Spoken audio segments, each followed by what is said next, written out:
Bienvenidos a la primera parte de esta lección. Aquí aprenderemos respuesta natural de circuitos RLC en paralelo subamortiguados.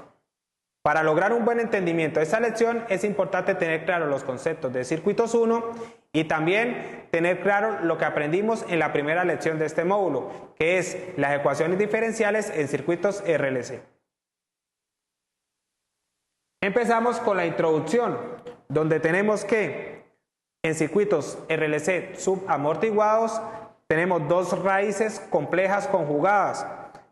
Y eso es cuando tenemos mi W sub 0 al cuadrado es menor que mi alfa al cuadrado. Aplicamos esta ecuación para extraer mis dos raíces conjugadas. De lo contrario, decimos que si mi W sub 0 al cuadrado es mayor a mi alfa al cuadrado, aplicamos esta ecuación para extraer mis dos raíces conjugadas. Mi W sub 0 al cuadrado lo sacamos de esta ecuación y mi alfa lo sacamos de esta ecuación de acá. Ya sabiendo eso, mi ecuación característica queda de la siguiente forma, donde mi S1 y mi S2 son mis dos raíces conjugadas.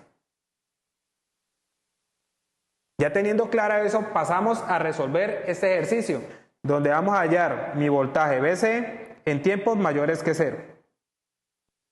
Sabiendo que el interruptor, cuando está abierto, o sea, en tiempos menores que 0, el circuito se comporta en estado estable. Seguimos con el paso 1, donde vamos a analizar el circuito en tiempos mayores que 0. En tiempos mayores que 0, el interruptor se cierra. Entonces, toda la corriente que está pasando por acá me circula por acá. Entonces, no me va a pasar ni corriente por mi resistencia de 250 ohmios y por mi fuente de voltaje de 6 voltios. Sabiendo eso, mi circuito me queda de la siguiente forma, donde tenemos mi resistencia, mi bobina y mi capacitor en paralelo.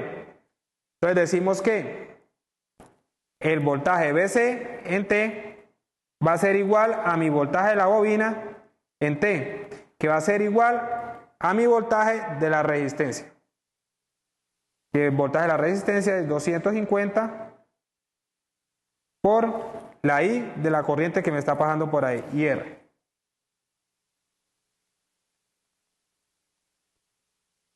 Ya sabiendo eso, entonces decimos que mi voltaje BC, el voltaje en un capacitor, va a ser igual a el voltaje de la bobina, y el voltaje de la bobina es igual a ¿qué?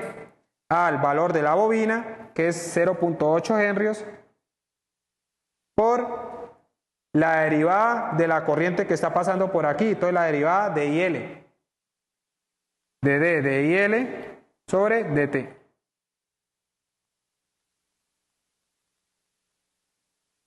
Y la corriente que está pasando por este capacitor, que es IC,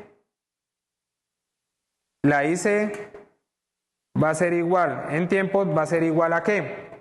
A la derivada del valor del capacitor, que es 5 microfaradios por 10 a la menos 6, por la derivada del voltaje del capacitor, que va a ser de BC sobre DT. Haciendo ley de Kirchhoff, sumatoria de corrientes de acá, resolvemos, nos da mi ecuación diferencial, que está acá. Lo que vimos en la primera lección de este módulo.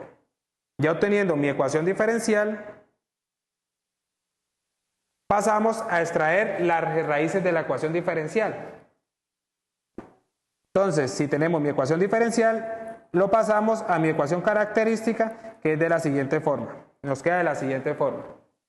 Ya con mi ecuación cuadrática, extraemos las dos ecuaciones, donde decimos que mi W sub 0 al cuadrado, que me da de 250K, y mi alfa, que me da de 400. Reemplazamos los datos en estas ecuaciones. Entonces decimos que elevando mi alfa al cuadrado, los 400 al cuadrado, me quedaría que mi W sub 0 al cuadrado es mayor que mi alfa al cuadrado. Entonces aplicamos esta ecuación de acá. Ya aplicamos esta ecuación de acá, nos da mis dos raíces conjugadas que son estas de acá, mi S1 y mi S2.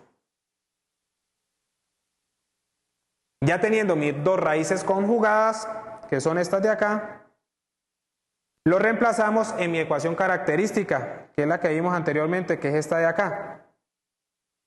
Entonces sabemos que mi A1 por Euler a la menos 400, que es esta de acá, que es la raíz de acá, S1 por T, por coseno, porque está positivo, por coseno de T, más mi A2 por Euler a la más 400, que está acá,